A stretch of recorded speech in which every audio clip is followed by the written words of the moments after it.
ravioli tastes amazing, but it can seem pretty complicated to make. So our next guest is showing us how simple it can be to make restaurant quality artichoke ravioli at home. Please welcome back Executive Chef Stephen Kalt. Welcome back. Nice to be here. So good to have you here. And then of course Debbie, Kim, and Paige are all at the counter.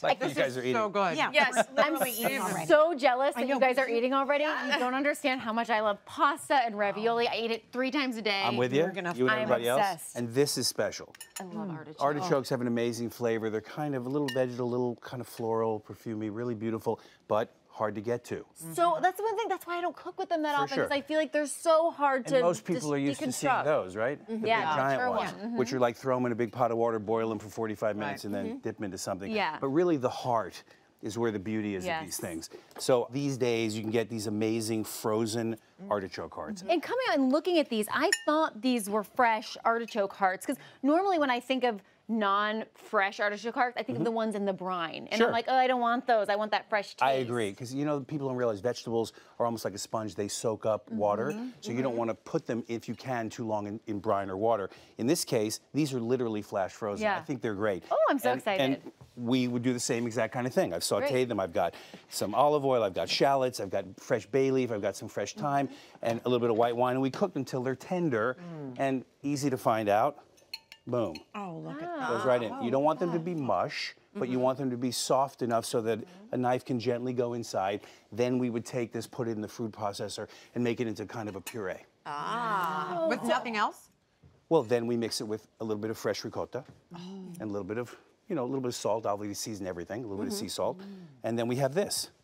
Oh, It's incredible. yum. So it's got a real creamy, smooth texture inside It the does. ravioli. I do about 3 to 1 artichoke puree to ricotta. So it gives it just a little bit of body and a little sweetness from the ricotta, but you still taste the artichoke. You have to be careful. Artichokes have a mild, subtle flavor, so you don't want to overwhelm them with anything. And sometimes we call that a noble flavor. It's so mild and so true that if you do things to cover them up, you lose the character of what it is. I mean, this is beautiful. Yeah, That's why I asked I if think there's that's a anything great like word to describe it, because I think they're beautiful. I think these things are really, really special.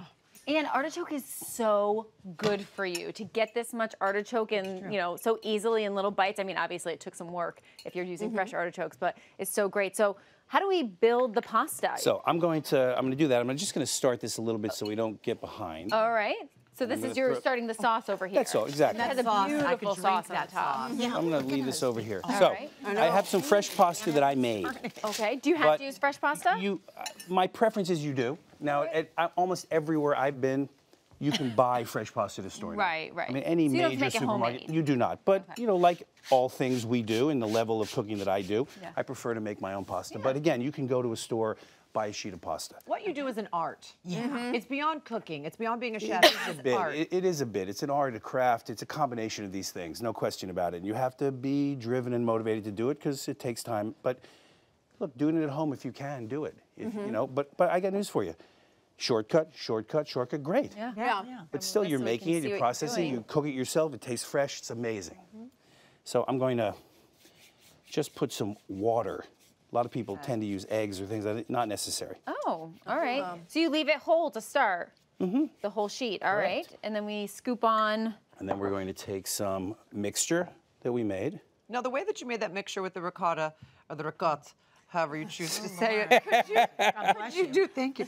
Could you do this with any other sort of vegetable? Absolutely. And it would be just as... So I could imagine broccolini, broccoli, peas, don't overcook them, just process them. Mix them. Fantastic. Butternut squash roasted. I mean, any of those kinds of things, same 3 to 1, little ricotta, the vegetables, same kind of character. Really good. So, very simple. Okay. Really nothing to this. And we just flip it over? I'm going to close this. Oh, you're just I'm going tucking them to- in at night. That's it, just like that. Our sweet little babies, right? Yes. And then I've got, this is a classic serrated pasta cutter.